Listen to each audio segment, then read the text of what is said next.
Bienvenue sur Take It Easy, le podcast de Cool IT, où nous décryptons des concepts IT, où l'informatique est déconstruite et les invités sont cool. Houston, on a un problème. Nom de Zeus, que la force soit avec toi. Skiba you Choisis la pilule bleue et tout s'arrête. vers l'infini et au-delà.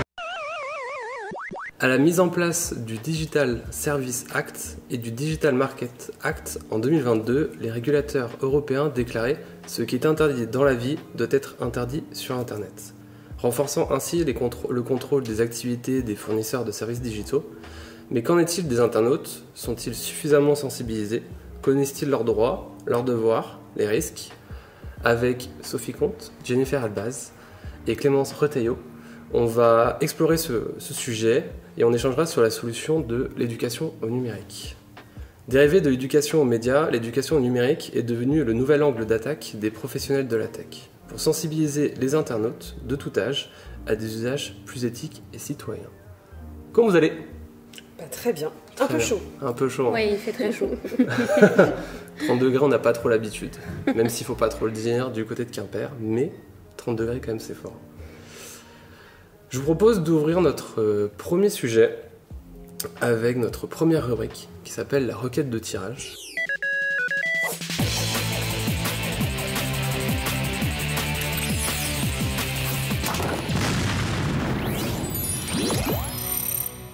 Et dans cette rubrique, on va creuser donc qu'est-ce que l'éducation au numérique à travers vos différents de professions et les sujets qui vous concernent, et notamment sur la question des médias, de la conformité et du territoire.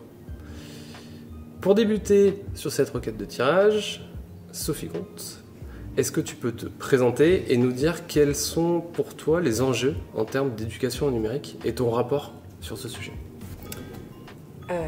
Merci beaucoup pour cette invitation, je suis ravie d'être là. Donc moi c'est Sophie, je fais partie de l'équipe qui a créé Chute Explore, Chute Magazine avec Aurore et Mathéo. On a créé un magazine papier qui parle de numérique. On aime bien cette apparente contradiction de parler de numérique au format papier. Pour nous, ça a du sens, parce que justement, tout va très vite et qu'on ne prend pas le temps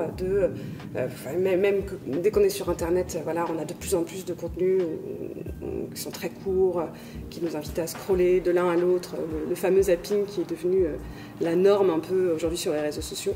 Et donc, nous, on aime bien proposer une pause, c'est pour ça qu'on s'appelle Chute. On propose une pause dans cette effervescence, cette agitation numérique, pour prendre un peu de distance, prendre de la hauteur sur ces grands enjeux-là. Et donc on a d'abord commencé par, je raconte la petite histoire rapidement, mais on a commencé par un magazine papier Chute, qui est plutôt destiné aux adultes, un trimestriel qui est distribué en kiosque et librairie, et qui prend des grandes thématiques de société, par exemple la démocratie, la façon de nous informer. On a fait un numéro sur la ville de demain, on a fait un numéro sur les femmes et la tech. Voilà, on prend des grandes thématiques de société et on montre comment le numérique transforme ces champs-là de notre vie. Et puis chemin faisant, nous-mêmes, on est parents d'enfants qui ont grandi, qui se retrouvent avec un téléphone dans la main, et on s'est dit, il y a un vrai sujet avec les jeunes quand même, et nous qui portons ces messages-là autour de la tech et du numérique, et en particulier d'un usage responsable, éthique, de tout ce qui est diversité aussi, qui est quelque chose qui manque beaucoup dans la tech aujourd'hui. On s'est dit, et si on adressait cette proposition éditoriale aussi aux jeunes ? Donc l'éducation numérique, j'y arrive, elle est venue par là, parce qu'on a créé ce magazine ado qui s'appelle Chute Explore, qui est un magazine bimestriel pour le coup, donc qui paraît tous les 2 mois, qui est beaucoup distribué, alors pour le coup, non pas en kiosque, parce qu'on s'est dit qu'on n'allait pas trouver des ados en kiosque, qui est distribué soit sur notre site internet, qu'on peut acheter sur notre site internet chute.media, ou bien beaucoup aussi directement dans les établissemements scolaires. C'est beaucoup les professeurs documentalistes qui s'emparent de notre support. En vrai, c'est même un peu eux qui nous ont demandé, parce que les lycées commençaient à s'abonner à Chute Magazine, et des lycées qui font aussi collège nous ont dit « mais vous n'avez rien pour plus jeunes, parce que Chute c'est bien, mais ça ne convient pas pour des jeunes ados ».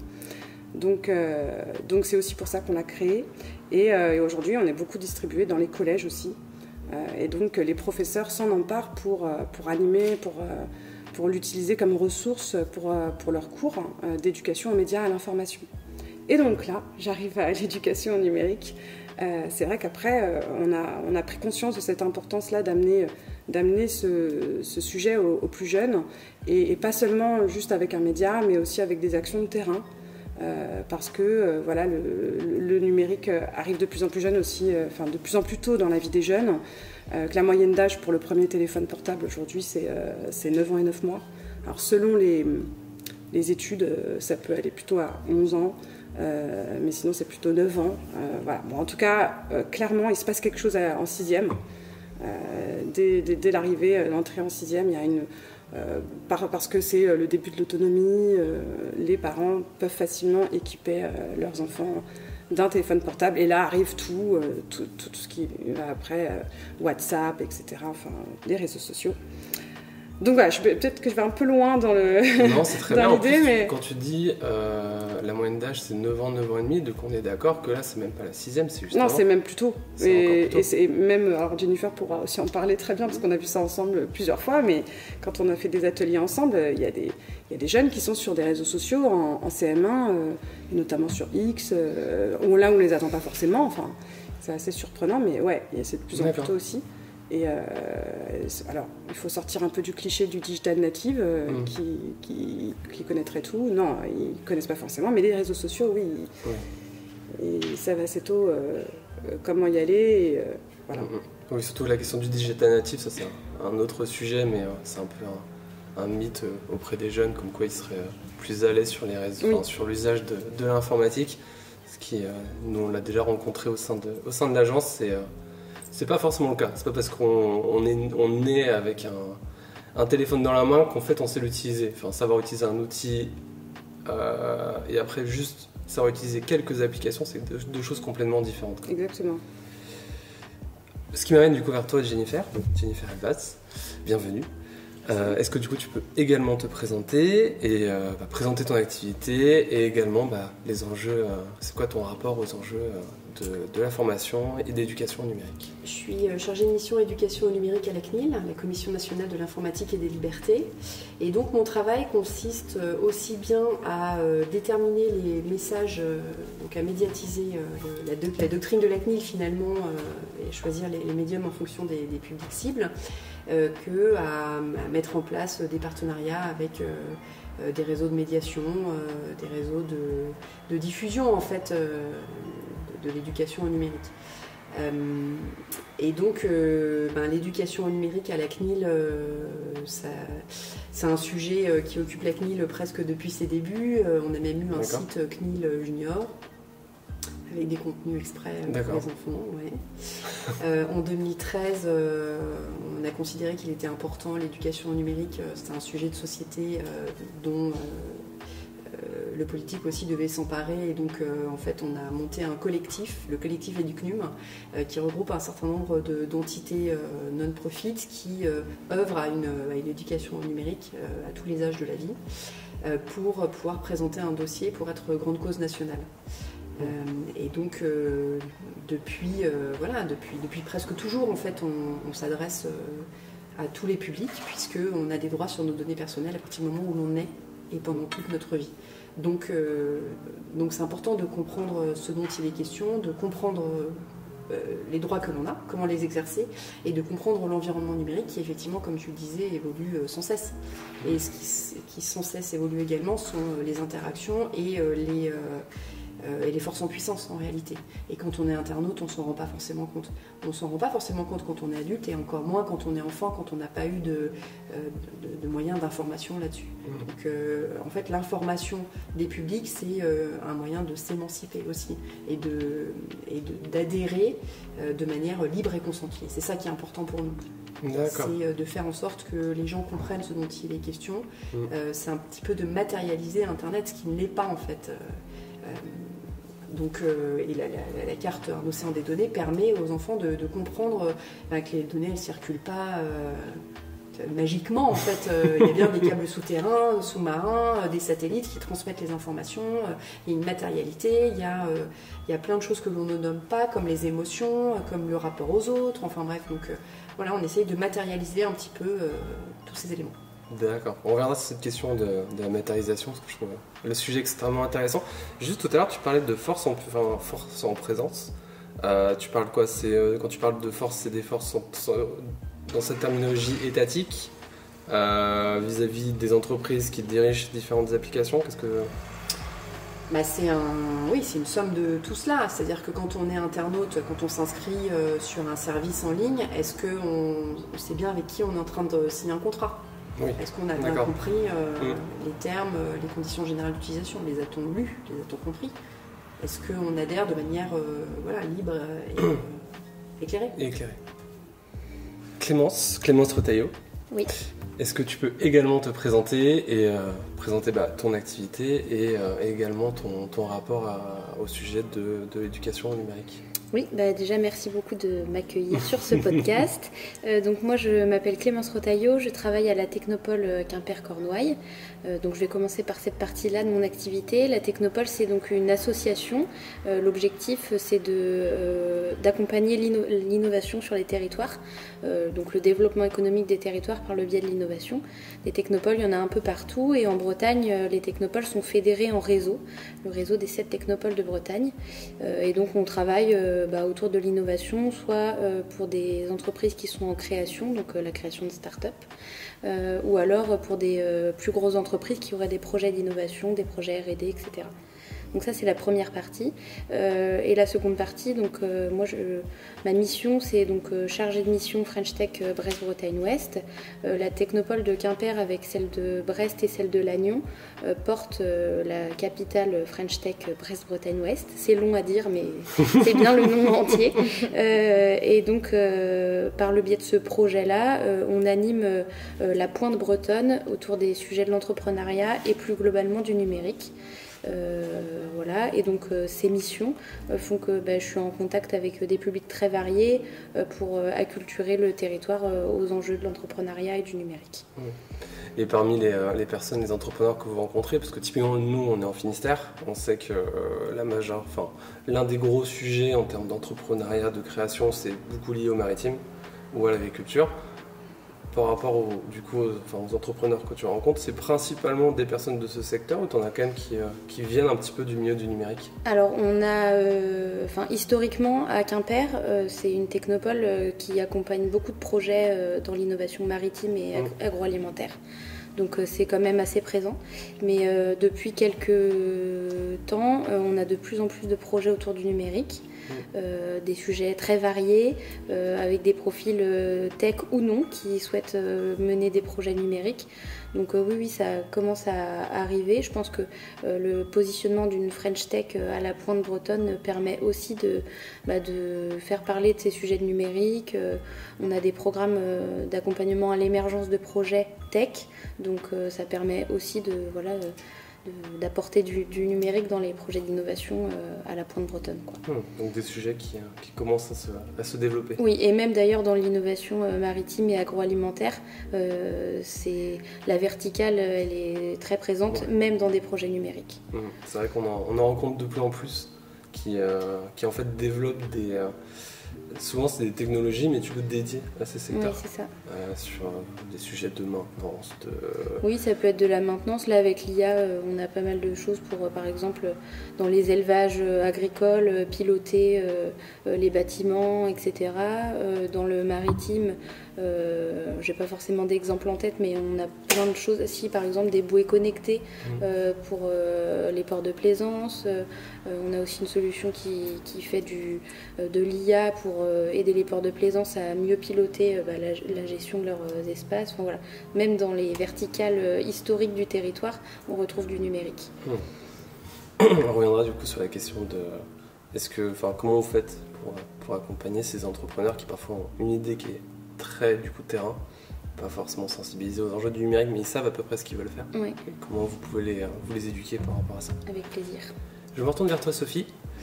J'ai une première question un peu plus spécifique, toi, du coup, par rapport à ton activité et notamment ce qu'on a pu organiser aujourd'hui, donc avec des collégiens, avec des ateliers, des ateliers du Chute Explore.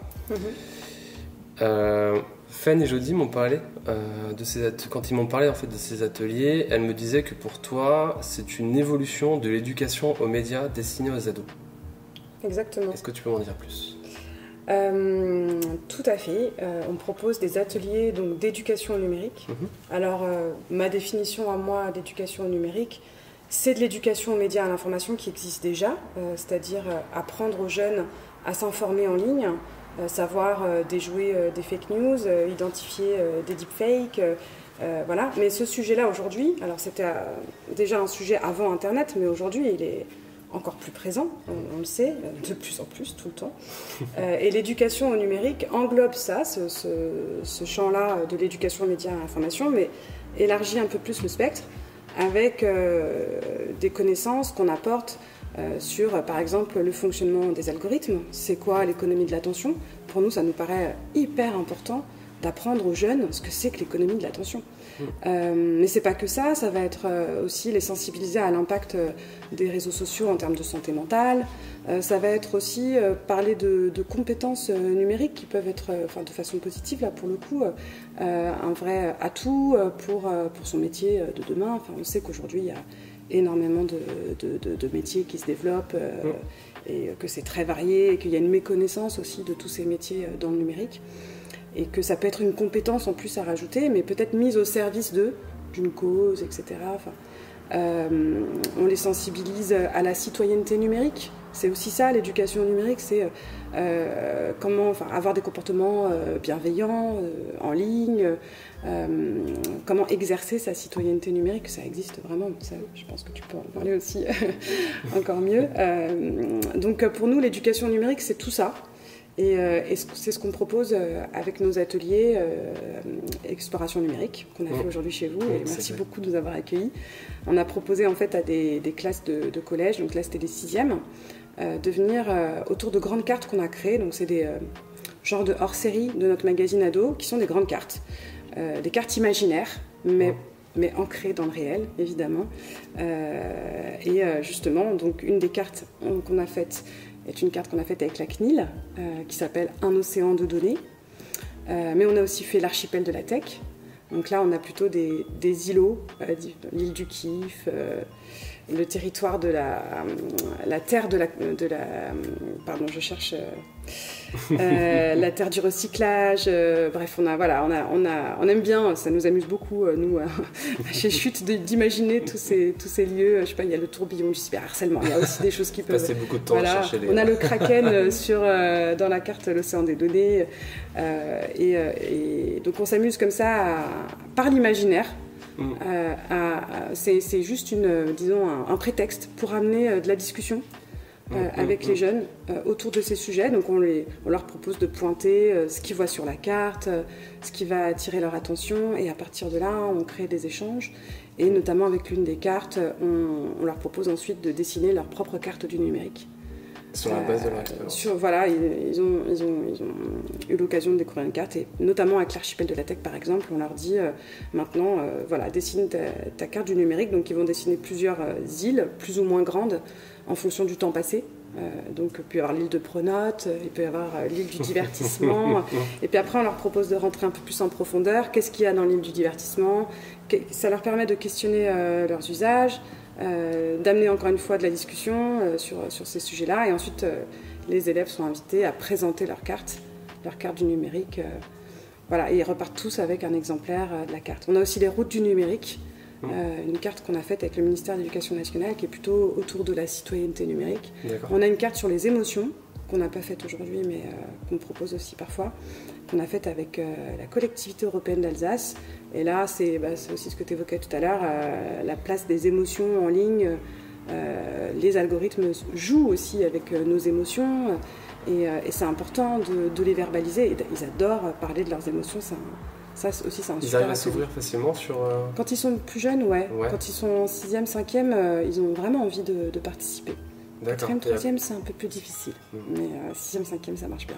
Et la relation au papier, parce que tu l'as dit juste en introduction, c'est quand même marrant, parce que dans l'informatique, à chaque fois qu'on parle d'informatique, on se dit ok, on est derrière un ordinateur, et il y a plein de monde, même nous, au sein de l'agence, quand on arrive chez un client, on sort un papier, un crayon, et ils nous regardent, et ils disent mais vous n'avez pas un ordinateur? On fait on va discuter, donc nous on va noter sur un papier, et vraiment ils nous regardent comme des ovnis en disant mais en fait vous êtes dans l'informatique, pourquoi vous avez du papier? On a tendance Est-ce que du coup ces jeunes, ces collégiens, c'est pareil, ils vous regardent en disant mais pourquoi est-ce qu'on...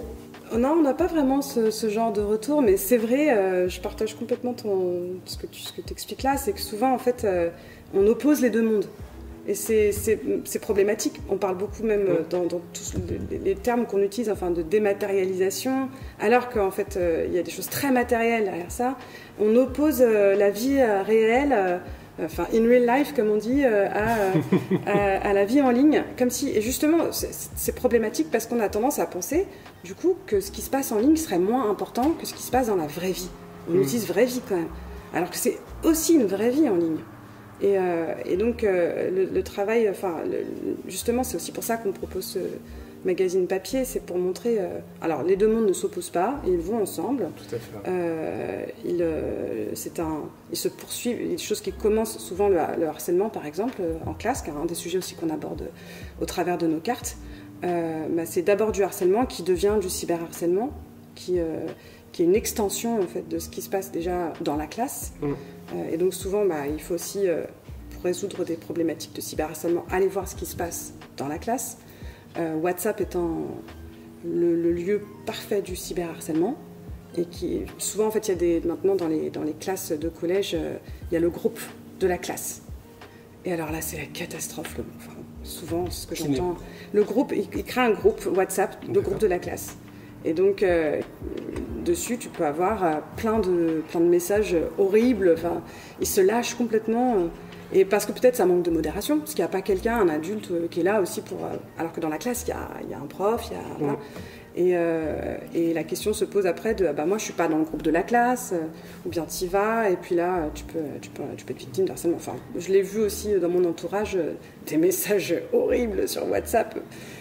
C'est le premier lieu du harcèlement. Et ces groupes qui sont créés, c'est des groupes du coup à l'initiative de collégiens de la classe, ou c'est l'école qui... Pas du tout. Non, pas du tout. C'est vraiment lié... c'est les jeunes... en fait, WhatsApp est un réseau social... c'est un réseau social déjà. Donc ça, c'est aussi hyper important de le dire. C'est ça qu'on oublie. On oublie, on pense que c'est juste... on oublie la dimension réseau social, alors que c'est le cas, c'est vraiment ça. Et ça, du coup, comme il n'y a pas cette conscience-là, peut-être même chez les parents, très tôt, les enfants vont aller sur WhatsApp parce que c'est le groupe famille. Ils rentrent dans le groupe famille, alors les parents sont super contents, etc. Et puis, du coup, l'enfant, il est sur WhatsApp. Et puis après, arrive le collège et les groupes de classe, quoi. Mais c'est plus à l'initiative des élèves, ouais. Du coup, c'est bien que tu parles des parents, parce que là, on a beaucoup parlé des collégiens notamment, un petit peu des lycéens, et tout à l'heure, tu as un peu introduit le fait que le Chute Magazine, finalement, a commencé avec les parents, et j'ai l'impression que vous passez plus de temps avec les plus jeunes, sauf qu'on sait qu'aujourd'hui, dans l'éducation, au numérique, les parents doivent être également éduqués par rapport à ça. Du coup, comment est-ce que vous... est-ce que les enjeux du coup par rapport à ces deux types de populations, vous les adressez de la même manière? Comment vous gérez un petit peu la différence entre s'adresser à un parent et l'éduquer au numérique vis-à-vis de plus jeunes qui n'ont forcément pas les mêmes problématiques de vie, mais par contre il y a quand même cette relation à maintenir? Alors ce qui est intéressant, c'est de travailler la parentalité numérique. D'accord. C'est-à-dire... en fait, alors nous, ce qu'on a fait, c'est des ateliers justement où on invite parents et enfants. Et donc, ils vont faire notre atelier aussi. Les parents, ils adorent. Généralement, ils découvrent plein de choses. Et le fait de partager ses usages avec son enfant et inversement, ça permet de comprendre plein de choses déjà, d'arrêter de se dire que l'écran fait écran à la relation, mais de rentrer dans le dialogue. Et c'est un premier pas pour avancer en termes de parentalité numérique, exercer sa parentalité numérique. En fait, ça se travaille, quoi.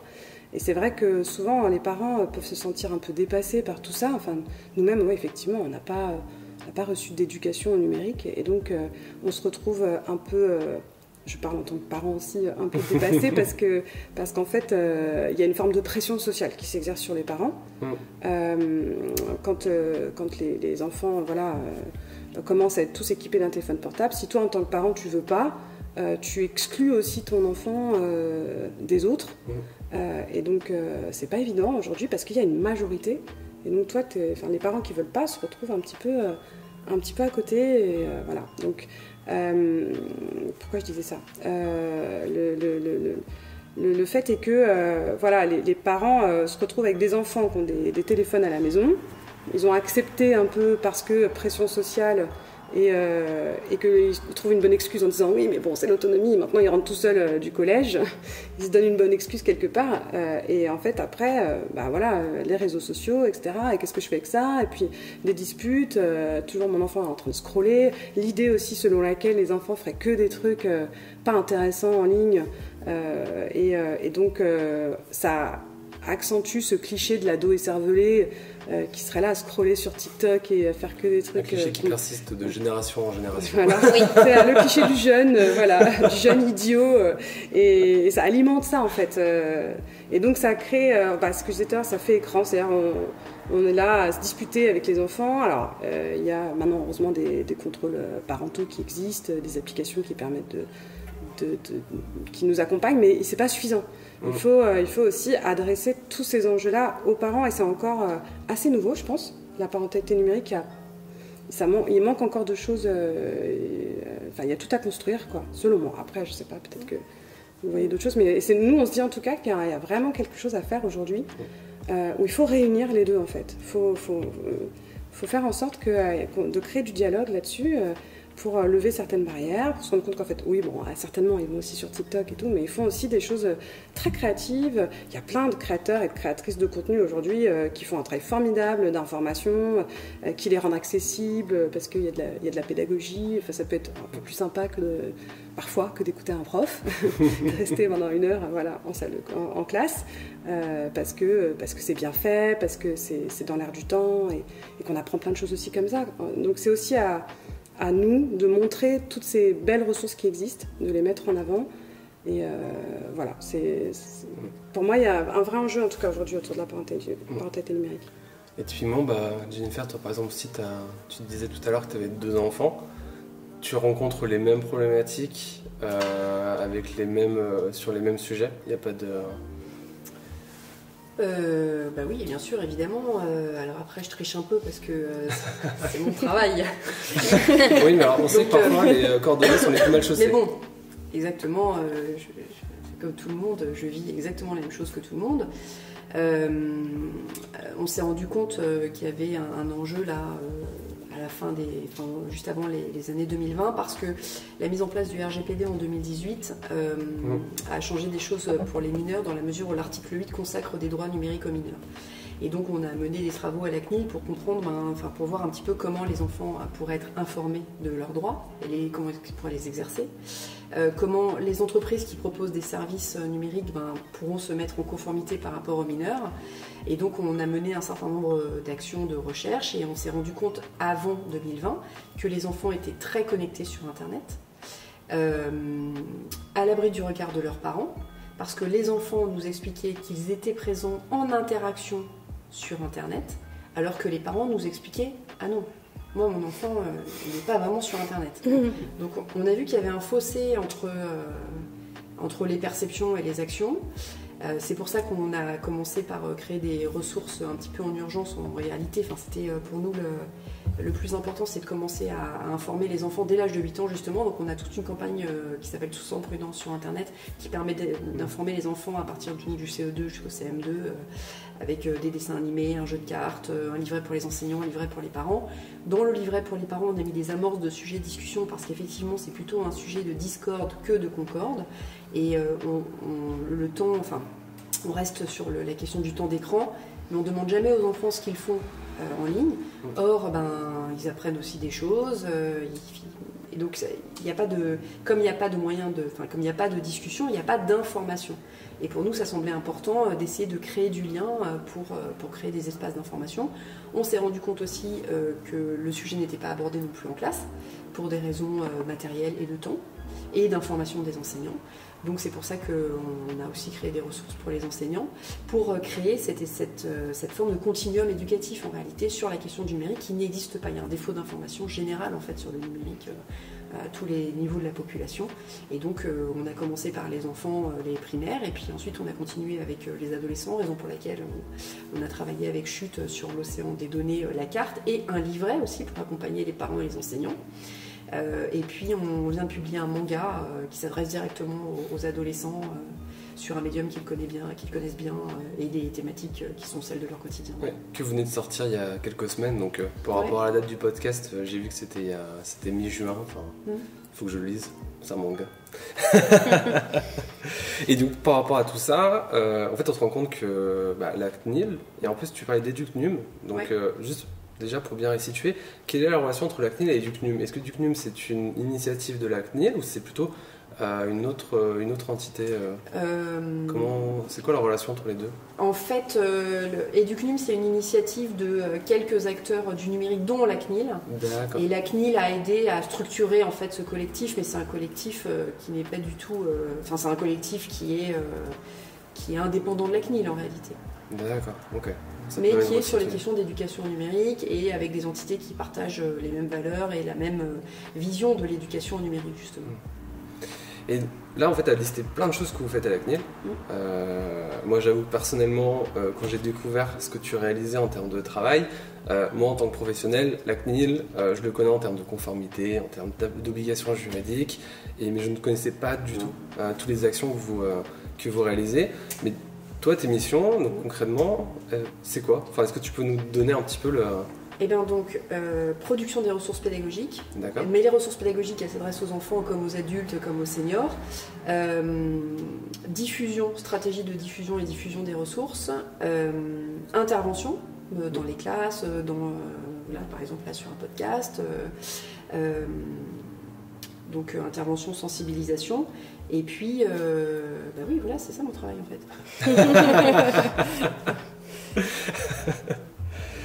Et en fait, la mission d'information de la CNIL, elle est pas forcément très connue, mais pourtant, même pour les entrepreneurs, bien sûr, il y a la loi, la législation, mais c'est important quand on est entrepreneur de comprendre le contexte en fait. Pourquoi est-ce qu'il faut respecter la loi? La loi, elle n'est pas arrivée comme ça par hasard.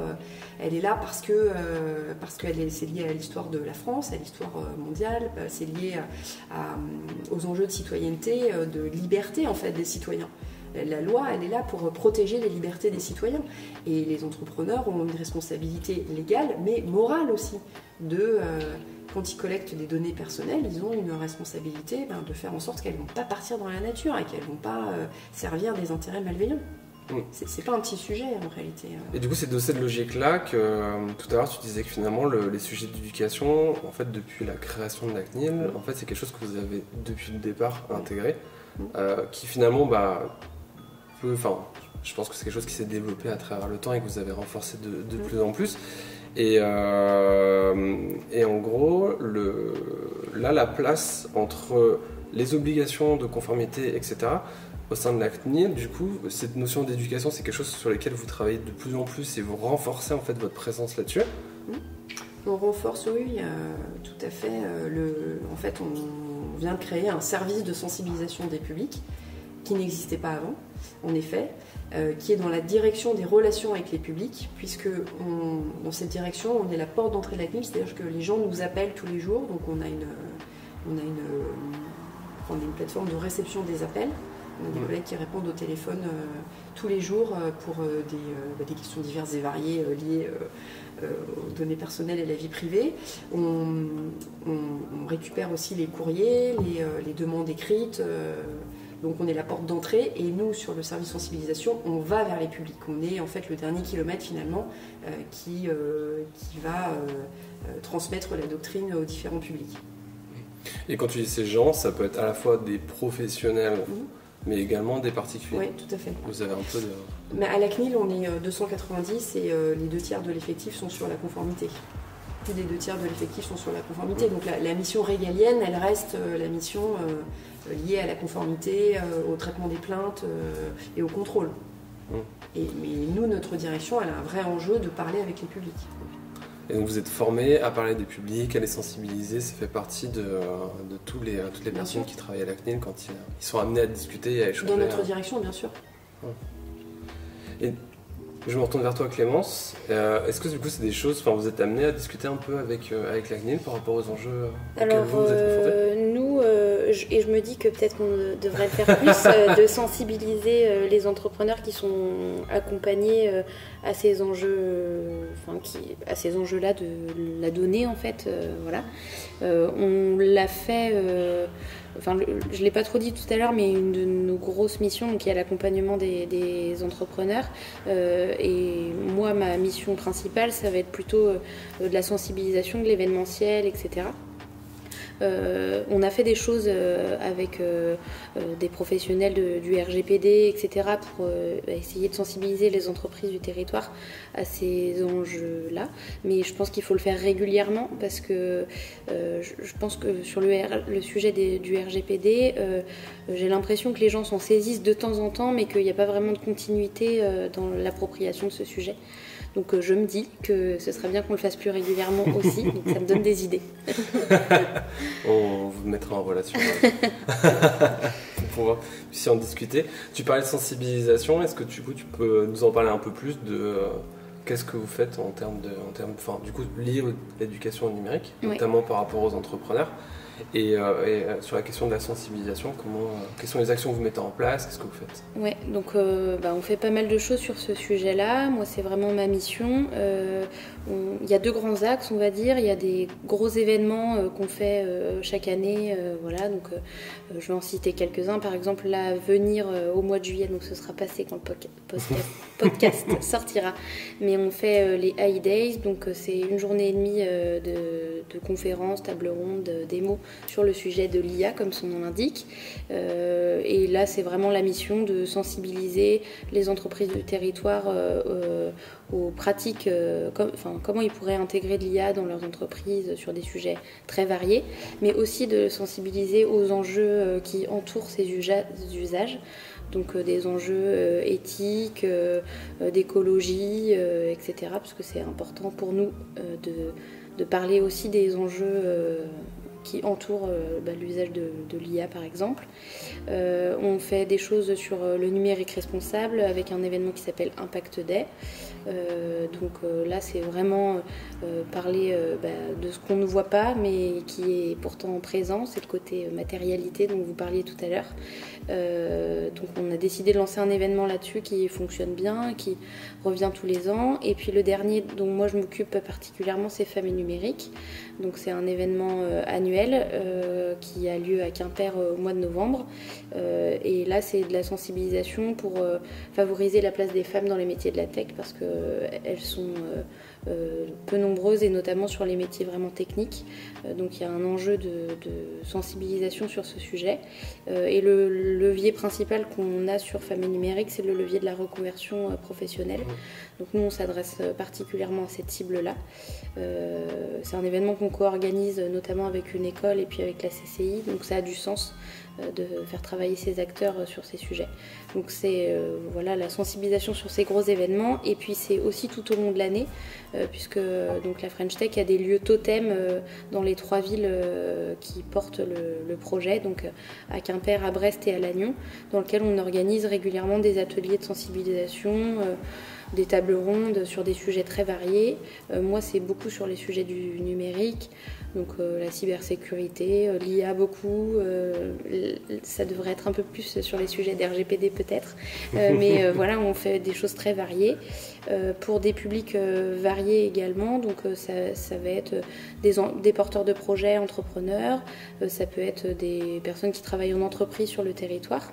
Et on fait aussi des choses pour des publics un peu plus éloignés des thématiques de l'entrepreneuriat ou du numérique, avec des missions de la French Tech au niveau national.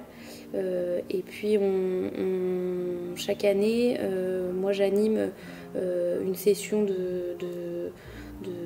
lors du Digital Inspirationnel, qui est un événement qui a lieu à Quimper chaque année. On réunit 500 étudiants à peu près et on leur présente des métiers du numérique. Pour le coup, c'est des publics très variés, de milieux très variés, et c'est intéressant de leur permettre de connaître la diversité des métiers qui existent dans le numérique parce que c'est vraiment très large. Donc voilà, la sensibilisation, ça passe par plein d'actions. C'est un peu mon quotidien auprès de publics très variés. Pas que les jeunes, mais un peu tout le monde. Et toi qui du coup, finalement on est plutôt sur une... Si on a beaucoup parlé de jeunes, là on parle plus de parents finalement, enfin en termes d'âge Oui. en tout cas, d'adultes. Et toi tu as eu l'occasion de travailler à la fois dans des grandes villes, il me semble à Nantes, peut-être Paris. Non, à Nantes. Non, juste ouais. à Nantes. Aujourd'hui tu travailles à Quimper mais en relation avec Brest et les autres French Tech. Comment est-ce que tu as identifié des spécificités territoriaux du coup en termes d'usage du numérique, d'appétence au numérique, entre du coup des grandes villes type du coup Nantes, peut-être Brest, et des personnes un peu plus un peu plus dans les terres ou dans des villes moyennes type Quimper. Ouais, c'est vrai. Donc moi j'étais à Nantes juste avant d'arriver à Quimper, qui est vraiment une plus grosse ville. Et c'est là que j'ai commencé à connaître l'univers des French Tech. J'ai côtoyé la French Tech de Nantes dans le cadre de mon ancien boulot notamment et de mes études. Et donc c'était une communauté hyper active. Je trouvais ça impressionnant de réussir à fédérer autant de monde autour de ces sujets. Et quand je suis arrivée à Quimper, j'étais agréablement surprise de voir qu'il y avait aussi cette initiative-là sur un plus petit territoire.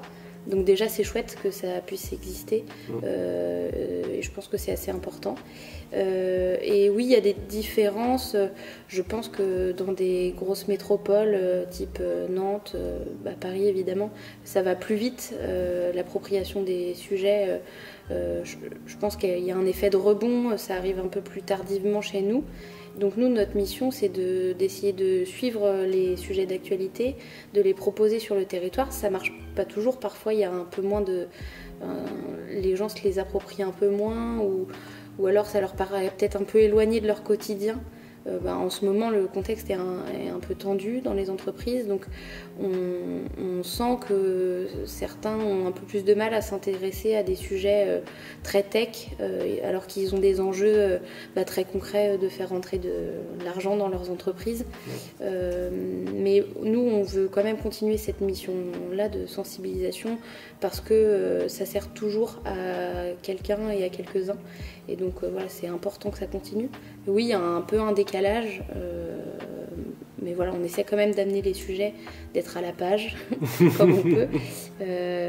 On teste des choses. Alors, les AI Days dont j'ai parlé tout à l'heure, c'est un événement qui est à Brest, qui réunit, on aura cette année à peu près 400 personnes sur place, donc c'est déjà vraiment très bien pour la pointe bretonne. Déjà de venir à Brest, même à Quimper, on passe jamais par ces territoires-là, on y est, on y vient et voilà. Donc c'est bien de réussir à amener ces sujets-là chez nous aussi, quoi. Et je voudrais du coup sur le sujet du rebond, notamment je me tourne vers toi Sophie, vers toi Jennifer. Vous qui avez aussi l'habitude d'aller sur différents types de territoires, on parlait de Toulouse tout à l'heure, on a parlé de Dijon, enfin il y a plein de villes avec différentes tailles. Est-ce que cette notion de rebond, vous le ressentez aussi quand vous allez dans des collèges, quand vous rencontrez des parents?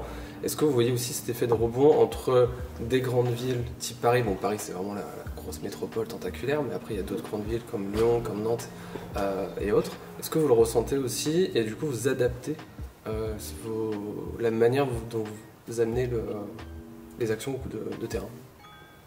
Tu vas J'ai fait. Écoute, là c'est peut-être une année exceptionnelle un peu pour nous parce que là sur le premier semestre de l'année, on a vu physiquement ou en présence ou à distance 10 000 personnes sur l'ensemble du territoire national. On se déplace beaucoup, partout. Et alors il y a une bonne nouvelle, c'est qu'il y a une notion d'égalité partout. Le truc, c'est qu'il y a un défaut d'information qui est le même partout en fait. D'accord. Oui, il y a un défaut d'information qui est complètement général et en fait, on s'est rendu compte aussi quand on a mené des travaux sur le numérique adolescent, on a fait un sondage auprès des parents. Finalement, ce qui permet aux parents d'accompagner leurs enfants ou pas, c'est leur niveau d'information et de disponibilité. Il faut pouvoir réunir ces deux critères-là pour avoir des enfants qui sont accompagnés sur le numérique. Et ça nous donne un nombre d'enfants qui est infime en réalité, parce que le numérique c'est un sujet technique. Et parce que quand on parle de parentalité numérique, en réalité on va sur des sujets d'intimité, d'éducation qui sont propres à chaque famille. Et donc on essaye d'organiser des événements, notamment dans les classes, en fin de journée, des kermesses, des moments un peu plus conviviaux, sympathiques. C'est très difficile de mobiliser les parents, les faire venir. Très difficile. Personne, aujourd'hui, personne n'arrive à parler à tous les parents. Ils n'arrivent pas à parler à tous les parents, mais pourtant, typiquement, toi Jennifer et toi Sophie, vous êtes tous les deux parents. C'est des sujets qui du coup vous le vivez au quotidien et vous travaillez sur ces enjeux d'éducation numérique. Et pourtant, on sait que, vous le dites vous-même, c'est pas facile. D'autres parents le vivent eux-mêmes, mais pourtant, il y a quand même, ils vont pas vouloir essayer de se déplacer. Non, mais il y a un vrai enjeu de disponibilité. Les parents sont débordés pour plein de raisons différentes. Ils sont saturés d'informations. Le numérique vient en plus de tous les autres sujets. C'est vraiment la brique qui arrive par-dessus. Donc mobiliser juste sur ce sujet-là, c'est pour ça que le support linéaire papier, il est très fin, il est très fort, parce que le papier, on peut l'avoir quelque part et le lire quand on est à dispo. Et ça peut être n'importe quand.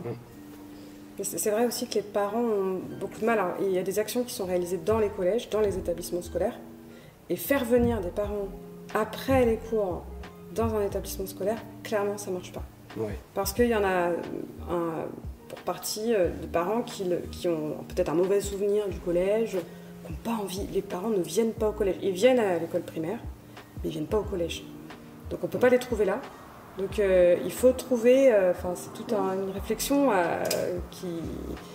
qui mérite encore vraiment beaucoup d'être approfondie, mais où les trouver ? Ou à quel moment, effectivement, en termes de disponibilité, et où aussi les convier. Donc il y a des événements qui existent, qui vont, par exemple, tourner autour du jeu vidéo. Là, on arrive facilement à faire venir parents et enfants. On arrive à faire venir les enfants, et donc les parents les accompagnent. Et là, ça peut être une bonne occasion de leur parler aussi de ces sujets-là. C'est vrai que c'est effectivement une charge en plus. Et puis peut-être aussi que le souci, c'est encore ce cliché du numérique vu comme un sujet technique, justement. Et très souvent, en fait, encore dans notre société aujourd'hui, on se dit moi, tu me parles de numérique, mais j'y connais rien. Tu te censures toi-même, alors qu'en fait, on a tous et toutes des téléphones dans la main. On est tous et toutes concernés. On va se dire, donc en fait, effectivement, c'est vrai que c'est pas mal quand on amène ce sujet, mais malheureusement, c'est aussi beaucoup vu de façon anxiogène. Qui vient se rajouter. Oui, c'est un sujet de plus à traiter. Et puis, on voit sur les publics, les seniors, les papilles, en fait, eux, leur approche du numérique, ils nous apprennent beaucoup parce que leur approche du numérique, c'est un angle escroquerie, arnaque, uniquement. D'accord. Ah oui, c'est vraiment comme ça qu'on voit par rapport à cette tranche d'âge. Donc ça nous apporte aussi un autre regard parce qu'en fait ils sont appelés en permanence, parce qu'ils cliquent sur un lien dans un email qu'ils ont reçu et c'est l'escalade des problèmes. Donc il y a aussi tu vois cet angle qui effectivement amène un recul par rapport au sujet. Et là, quand on parle c'est un sujet anxiogène, est-ce que, on n'a pas un peu une peur que l'éducation numérique est un élément qu'on rajoute, en plus dans un contexte où c'est très compliqué. Le travail de fond, du coup, doit être encore plus dur sur le terrain. C'est à nous d'adapter les messages et d'aller là où les gens sont et d'avoir des messages plutôt sympathiques et qui apportent un peu de joie, de bonne humeur. Parce que ça reste une opportunité quand même de pouvoir accéder à des vidéos, des photos, pouvoir échanger avec les autres. Donc gardons d'Internet et du numérique cette opportunité et essayons d'effacer, en tout cas de se protéger, d'apprendre à se protéger de ce qui peut arriver d'un peu moins sympa. C'est vrai que les médias véhiculent beaucoup ce côté anxiogène. Les écrans, c'est vraiment un sujet qui crispe beaucoup et les médias relaient beaucoup ça. Donc nous, on le présente plutôt de façon... l'idée, c'est de s'émanciper par le numérique aussi. Et ça, c'est encore pas très, très diffusé comme idée.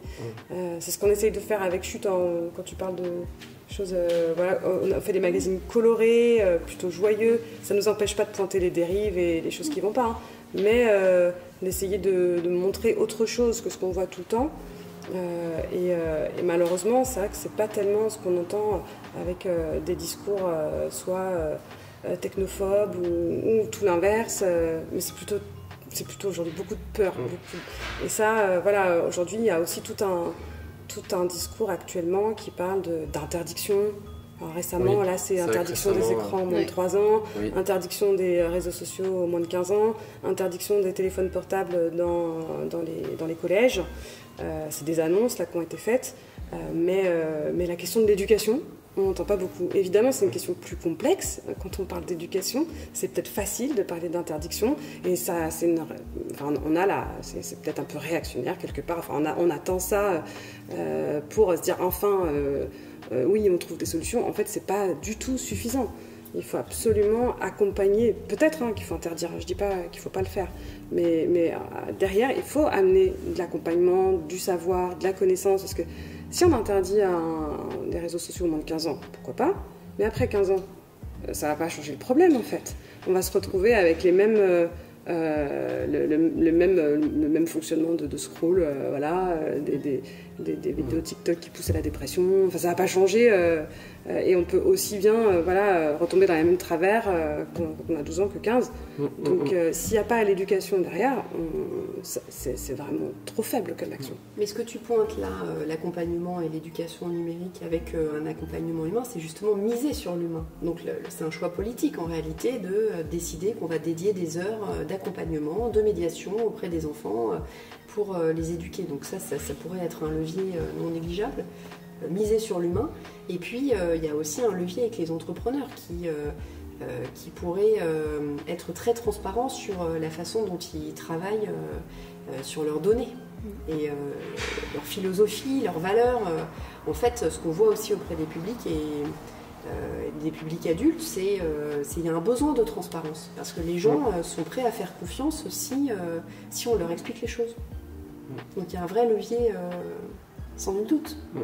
Parce que clairement, l'interdiction ne permet pas l'éducation. C'est deux choses qui sont généralement opposées. C'est souvent une solution simplissime face à une solution qui demande beaucoup plus de réflexion et de moyens. Et puis on peut dire que sans nul doute, les jeunes auront des stratégies de contournement qui seront beaucoup plus vite développées que nous sommes capables de l'imaginer.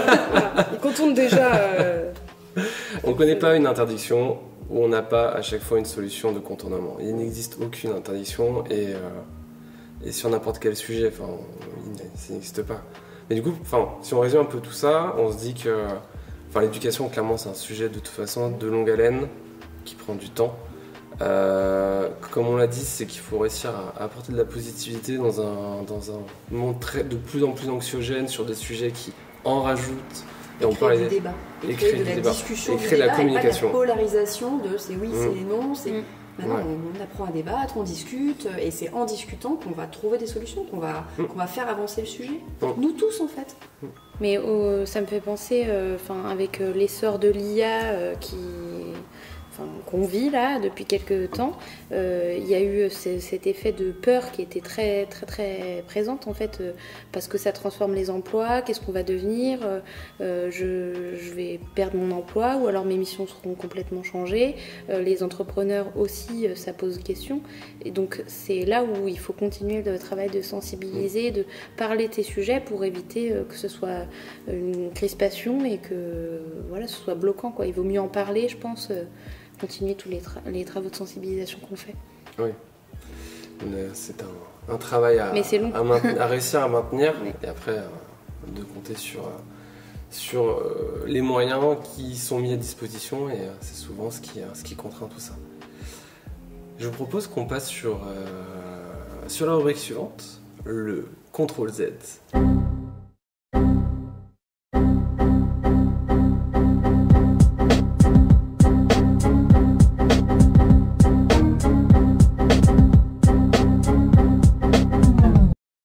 CTRL-Z, on va parler d'une anecdote, une histoire, généralement un fail, donc quelque chose qui n'a pas fonctionné, et la solution que vous avez mis en place pour réussir à contourner le problème. Qu'est-ce que vous avez fait? Ou alors peut-être des solutions que vous avez envisagées.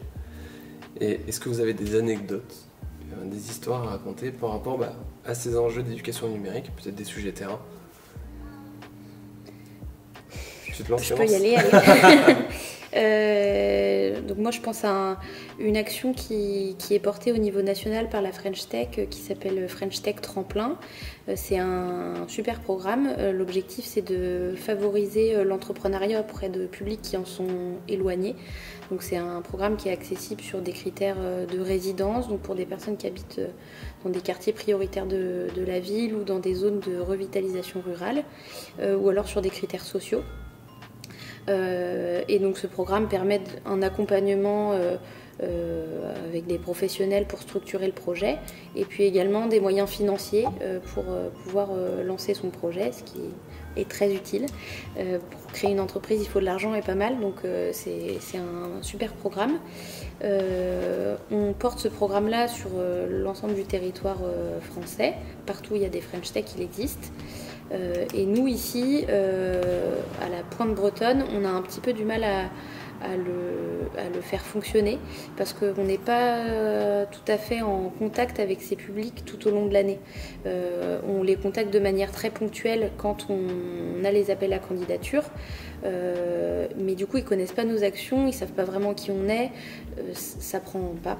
Donc un levier que j'ai pas encore eu l'opportunité d'activer parce que ça demande du temps, mais ce serait de réussir à créer des liens plus fréquents avec eux, les inviter à nos événements, etc. Parce que c'est aussi un sujet d'amener le numérique partout, pas seulement dans les villes, mais aussi dans les territoires plus ruraux et auprès de publics très variés, parce que voilà, il faut que ce soit accessible à toutes et à tous. Donc voilà, ce serait l'idée de pouvoir avoir du lien plus régulier avec ces publics-là, parce que je crois vraiment en l'intérêt de ce programme, et c'est un peu frustrant de ne pas pouvoir le mener à bien ici, alors qu'on n'a pas beaucoup de quartiers prioritaires de la ville, à Quimper notamment, un petit peu plus à Brest.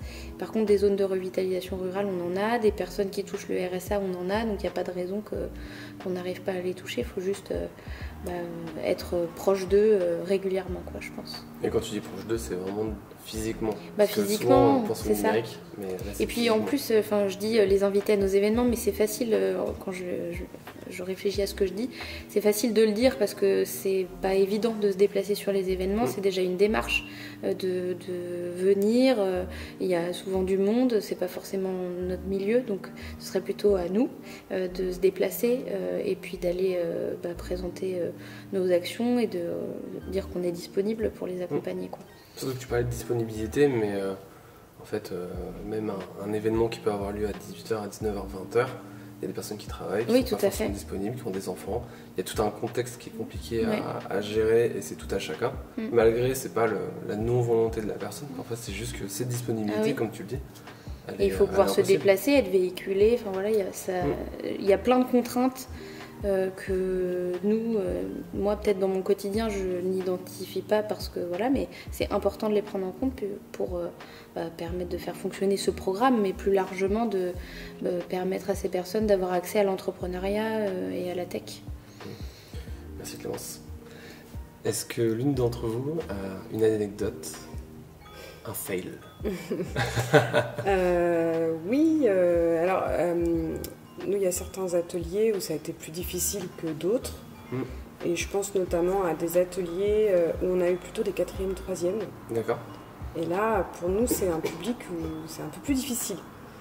Autant les 6e, ils sont chouchous, hein, ils sont super faciles. On l'a vécu aujourd'hui. Ils ont envie de participer, ils s'impliquent, ils posent plein de questions, ils ont... Et voilà.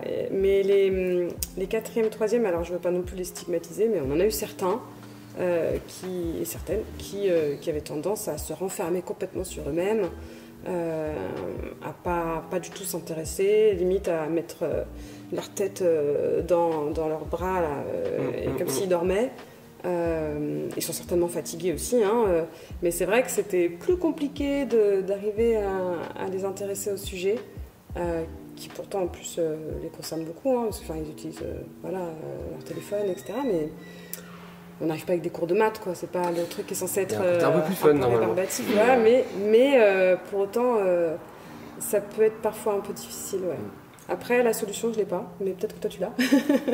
Jennifer? Peut-être au tout début, se demander pourquoi on est là, qu'est-ce qu'on va faire ensemble, combien de temps on va passer ensemble, quel est le sommaire en fait des prochaines minutes pour les aider à les embarquer, peut-être, je sais pas, peut-être, je ne sais pas. Et j'ai pensé à un sujet, quand on a lancé les ressources pour les adolescents, donc on a lancé un marché qui a été gagné par Chute sur un des lots. Et en simultané, on a aussi été dans les collèges, discuté avec les enfants. On a mené un peu plus de 100 entretiens en qualitatif avec les adolescents pour leur demander ce qu'ils fabriquaient avec leurs appareils connectés pour connaître leur niveau d'information et savoir ce qu'on allait mettre dans les ressources, quel niveau sur chaque sujet. Et puis, on leur a demandé aussi le format qui les intéressait, si on doit vous informer sur le numérique, qu'est-ce qui vous intéresse comme sujet. Le papier n'est jamais venu sur le... Et donc on s'est dit mais comment on va gérer, ils veulent que du numérique, mais nous on n'est pas parti sur du numérique, on n'a pas le budget pour du numérique. Et donc on a soumis un dossier à la commission européenne qui a accepté, et donc on est en train de développer une application qu'on va sortir là sur la fin de l'année, qui va permettre aux adolescents et pas que aux adolescents certainement, en tout cas nous on cible les adolescents, de protéger leur vie privée, donc tester leur mot de passe, vérifier que dans leur bio il n'y a pas d'éléments de leur vie privée, pouvoir anonymiser leur photo de profil. Donc voilà, excellent. On a rebondi. C'est vrai que le papier, c'est plus les profs qui sont contents de l'avoir. Oui. Ils ont un support qu'ils peuvent distribuer, etc. Mais les jeunes, ils vont pas. Non. C'est pas dire je veux du papier. C'est totalement complémentaire, bien sûr. Et puis on le voit bien là sur les ateliers. En fait, la carte, elle plaît énormément. En plus, on l'anime de manière ludique, donc ils aiment beaucoup. Il y a beaucoup de succès cette carte. Je vous propose de passer sur la dernière rubrique.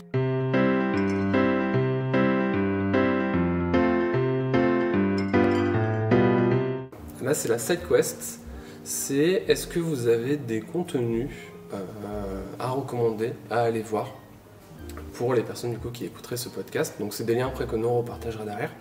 Et est-ce que du coup, vis-à-vis de ces enjeux d'éducation numérique, que ce soit pour des jeunes mais également pour des parents, est-ce que du coup vous avez des recommandations à fournir? Chute média déjà. C'est une évidence. Mais complètement, oui. Complètement. Chute média et chute. Enfin, du coup, je suis les deux magazines, parce qu'il y a le magazine pour les parents et il y a aussi pour les plus jeunes. Ouais, exactement. On a un abonnement duo. Parents-enfants. Une pierre de coups. Nous, on a un certain nombre de ressources sur notre site, des vidéos, bien sûr l'Océan des données. L'Océan des données qui est en format carte, en format audio, en format livret pour les enfants 10. D'accord. Tout à fait.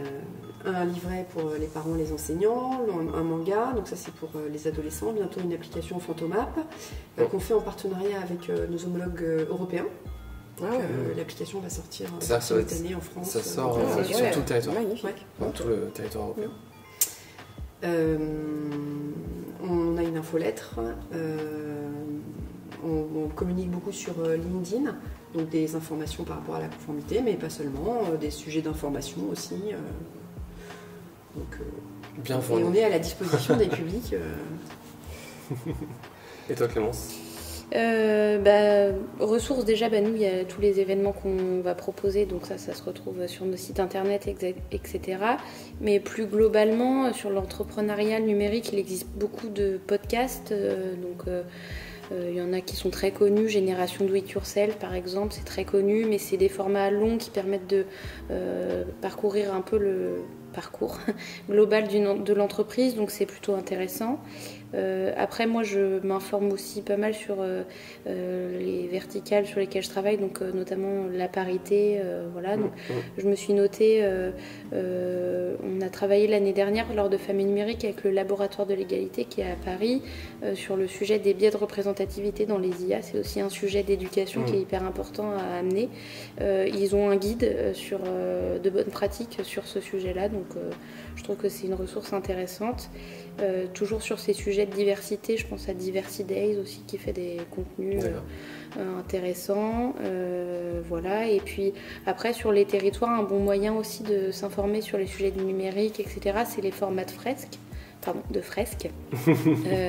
Les fresques du numérique, il y en a plein en fait, c'est décliné sur plein de sujets, fresques de l'IA, je crois que ça existe aussi. Donc c'est aussi des bonnes ressources, je pense, pour s'informer sur ce sujet-là. Voilà. Hyper intéressant. On récupérera tout ça et on l'enregistrera pour le partager.